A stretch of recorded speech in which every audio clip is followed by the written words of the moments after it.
All right, folks, here we go. It's 1:45 and I am behind.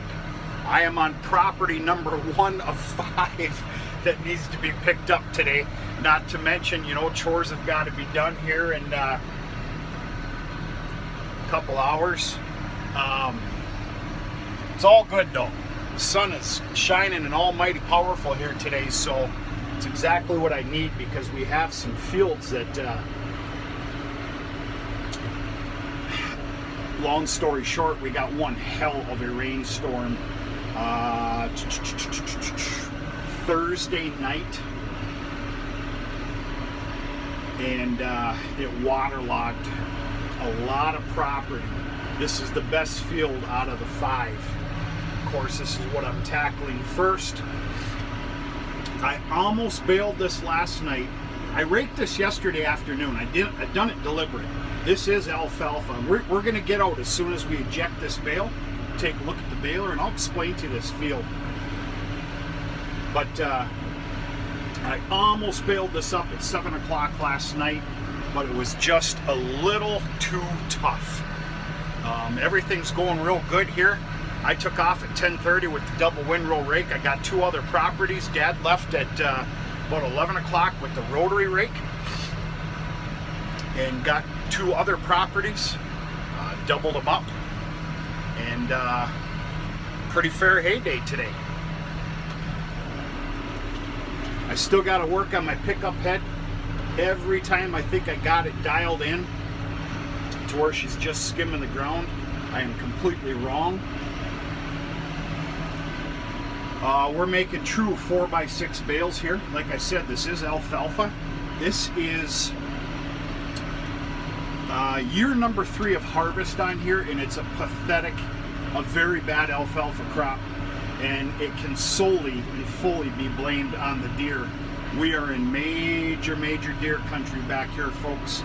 It'd be nothing on any given night during the spring or even fall with the alfalfa growth to see 30, 35 deer in just this little patch here.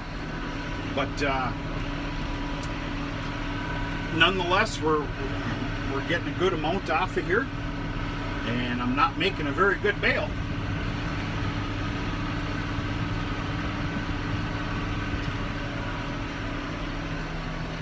The greatest absolute thing for a baler, as far as I'm concerned, I'm going to play Mr. Know-It-All here, is making a pile of dry hay after making high moisture. This baler is so clean, making high moisture, but nonetheless, all the nooks and crannies are all kind of gummed up, if that makes any sense. And the best thing for this baler, or any baler as far as I'm concerned, is making a pile of dry hay after high moisture. And of course, that peas and oats I went after, I made some mistakes there. I baled that way too wet, so I think this baler's happy again.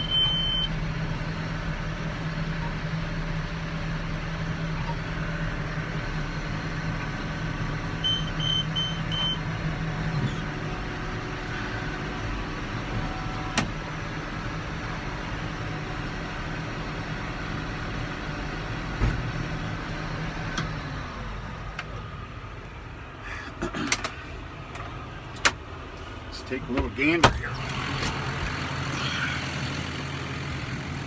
Oh, I barely have time for this, but they say you have to live a little too. Yeah, I need to be kicked in the head here, son of a gun. And once again, I didn't bring my tools out with me to do some adjusting. But, oh yeah. Even though I said that this was not good quality alfalfa, this is going to be an absolute treat for the cows. Okay, break-in period is far gone. Okay, that's what I heard. That's real nice. Good job, Ben. All right, break-in period is obviously way past gone. I'm treating this baler obviously with some respect, but it's time for the full Monty. That includes, most importantly, what I'm talking about here is high pressure. Now, because I'm not having a contest, I know a lot of people, and I get it and understand it. Maybe someday I'll change my mind. I know a lot of people that'll run this to the red line as far as your bale density pressure. I'm not doing that. I see no need for it, and this is just me. Someday I might change my mind. I'm running in about that 2 to 230 range, and as you could see, no joking now, you know, a good test for me, and I'm sure others, is, you know, coming towards the end of the bale with your fingers and getting them in there. I know I can do it on this one, but yeah, she's wrapped nice and tight. This is good stuff. Jam-packed with alfalfa. It's also jam-packed with pickers, whatever you want to call them. Thistles, thorn thistles, pickers. I don't know the science behind it. I don't know why, but whenever deer go after a pure alfalfa stand and do the damage that they do to it, those pickers grow up.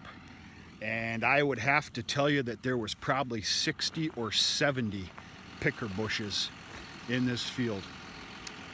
Never mind about that oblong right there. Phone call came in at the end. John Deere 460M hooked up to the 6150M. Very happy, very pleased.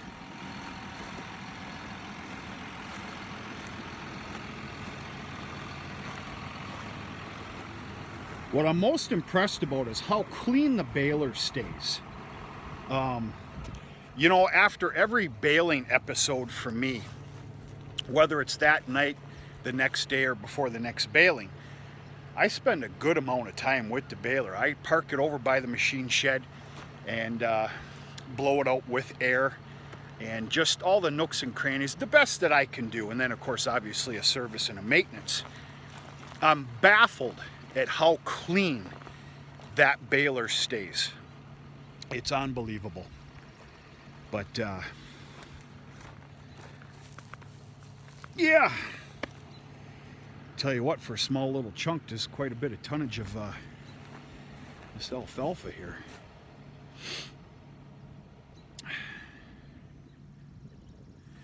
I do not dare feed this to the cows during this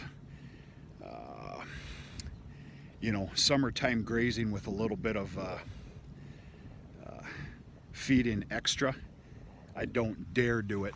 This stuff will be stowed away at a corner, and this will be, of course, saved for December, January, something like that.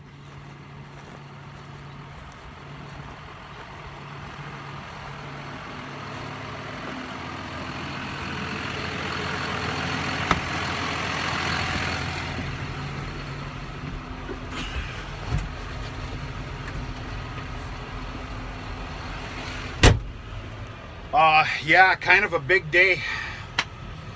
Big day for me, us anyway. Dropping a bucket to Ladia's, and that's fine. But yeah, 5 different properties. That's going to take a while, especially some road travel. And I got to go backwards.